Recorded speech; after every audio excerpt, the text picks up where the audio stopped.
Happy Monday and welcome to Reading the Bible is Easy-ish. I'm Hogan Brock and he is Harrison Litzel. Harrison, it's been a few weeks. Some stuff has happened in our lives. I'm sure it has happened in the world too. I don't know that either of us paid any attention, but how are you? I'm doing well. I'm doing well. It's getting close to the end of the school year at the preschool. I'm always amazed at how well 3 and 4 year olds know that summer is coming, and that means that they can act crazier and crazier with every day. I don't know who's telling their kids that that's coming, but please stop because they're losing their minds. So that's how things are going. How about you? How are things up there in Toronto? Is it warmer now than it was the last time I talked to you? Today it was in the 50s, so Okay. we're gradually getting there. Rachel was talking about today that she knew when we came to Canada that winter was going to be. Everyone said winter is longer, but she just Mm, interpreted that as winter is more harsh, which mm, is true. But it also just lasts until April. So yeah. Yeah, we were outside the backyard today, got a sandbox for the kid, and we were drinking Sonic slushies. So beautiful day here in Georgia. Yeah. yeah, I was outside, but in a jacket. So yeah, that's okay. That's okay. It'll be like in the mid 70s in June, and that'll be There the you go. that's the reason we're here. Let's see. So let's go ahead and dive into our text for today. Um, we had options, and I most weeks, for those of you listening, I give Harrison the choice between the four text from the Revised Common Lectionary. Um, and this week there were two exciting texts, two easy texts. One about Paul's conversion, and one about Peter reconciling with Jesus. And instead, Harrison picked Revelation. So we're in Revelation chapter 5, verses 11 to 14. And I don't know what to do with this text. I've skimmed it already. So we're going to read it and we'll do our best.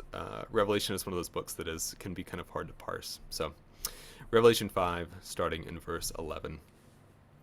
Then I looked and I heard the voice of many angels surrounding the throne, and the living creatures and the elders. They numbered myriads of myriads, and thousands of thousands, singing with full voice, Worthy is the Lamb that was slaughtered, to receive power and wealth and wisdom and might, and honor and glory and blessing. Then I heard every creature in heaven and on earth, and under the sun, and under the earth, and in the sea, and all that is in them, singing, To the one seated on the throne, and to the Lamb be the blessing and honor and glory and might forever and ever. And the four living creatures said, Amen, and the elders fell down and worshipped.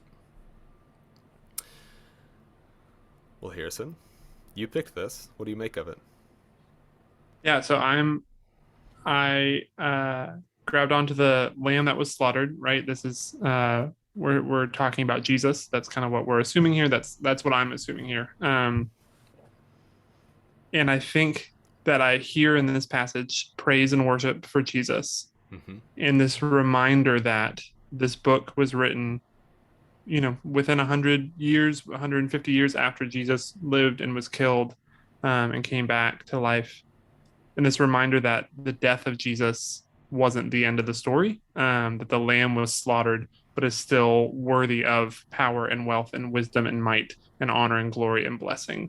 This kind of refutation of the death being the end of the story. And I think there's a lot of conversation that can be had about how that story was told over those 200 years and why, how this book was written, and on all of that. And I don't know the answer to most of that, but that's kind of what grabbed a hold of me. Yeah, yeah. I think that is the view of this that I'd like to take, especially in light of Easter, right? Like this is the way we carry on, and it can be in celebration and Hmm. this continuation. One of the things that it reminds me of, though, was it was just maybe 3 or 4 weeks ago before Easter during Lent. Um, I had a kid at 11 or 12 talk about. I just asked me, um, like, I know you're studying the Bible, right? And I was like, sure. And they said, like, well, what happened? Like, what does Jesus' resurrection mean? Hmm. Which is just like this deep for this kid, right? Like, it's a very uh, it's a thoughtful question, and it's a question of I'm trying to develop my faith, and so we had a conversation about it.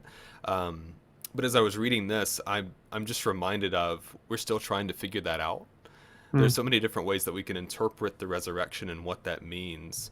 But as I read Revelation, it's this beautiful, creative, sometimes violent, but always very colorful interpretation of what what all of that means and what we kind of make of the Christian story. Um, yeah, but I like the perspective that we can come to it with celebration and with praise. Yeah, that reflection on the resurrection, the we're still in the season of Easter, and so we're reflecting on that reality and that celebration we have as Christians. I think that here on our podcast, I'll shout out two other podcasts that I listen to. So one is Ear Biscuits, which is Rhett and Link, who are long time YouTubers and podcasters who are former Christians themselves and have deconstructed and no longer call themselves Christians. And Rhett, one of them, attributes a lot of it to his questioning of the historicity of events in the Bible. He had questions about whether or not Jesus literally came back from the grave. And when he investigated that, that kind of led to some crumbling in his faith. And he's in a different place now. Another podcast that comes out of the faith community where I'm a pastor, Holy Smokes, Christian Smith, who's a pastor at the faith community and hosts that podcast. He just preached on Easter about whether or not the historicity of the resurrection is real, whether or not Jesus literally walked out of the grave is irrelevant because God can defeat death and God is stronger than death. And it was been interesting kind of reflecting on those two takes on that story in these weeks and thinking what effect the historicity has on the story we tell ourselves. Yeah, yeah, that's interesting. I have had a conversation with a clergy person that I'm friends with, who's someone who doesn't necessarily believe in the historicity of the bodily resurrection, that Jesus was not bodily resurrected. Um, and had a conversation with them about when they were being ordained. That was a question that they had to answer. Do you believe in the bodily resurrection of God, and what does that mean, or of Jesus, and what does that mean for your faith? And so, yeah, that's a fascinating question, and one that I frankly wrestle with quite often. Yeah, it's for me. It's just been I spent a lot of time in churches and communities where that was a divisive question, Hmm. and one that divided people in the faith and people out of the faith. That was kind of a line drawn even in progressive spaces that I've been in, Yeah. people who helped me through my own deconstruction, that was their line in the sand.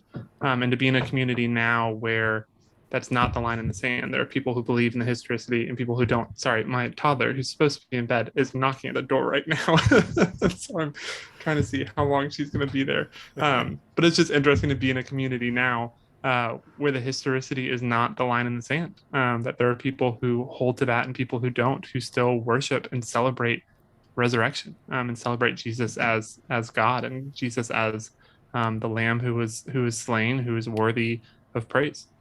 Yeah, yeah. Well, with a toddler rising, maybe that's a good place to end the discussion. Yeah, I really like the idea that these theological issues don't have to be something that tears us apart, but can rather be a place of really rich discovery and conversation and understanding about who God is and how God works in the world. I think that's really wonderful. So with that, this has been Reading the Bible is Easy-ish. I've never said that before. If you've made it this far, wherever you found us, please like, subscribe, or follow us. And we try to make this a weekly thing. We'll see how often that happens this summer. We'll get there. But thanks for joining us this week. And until next time, keep trying to read the Bible.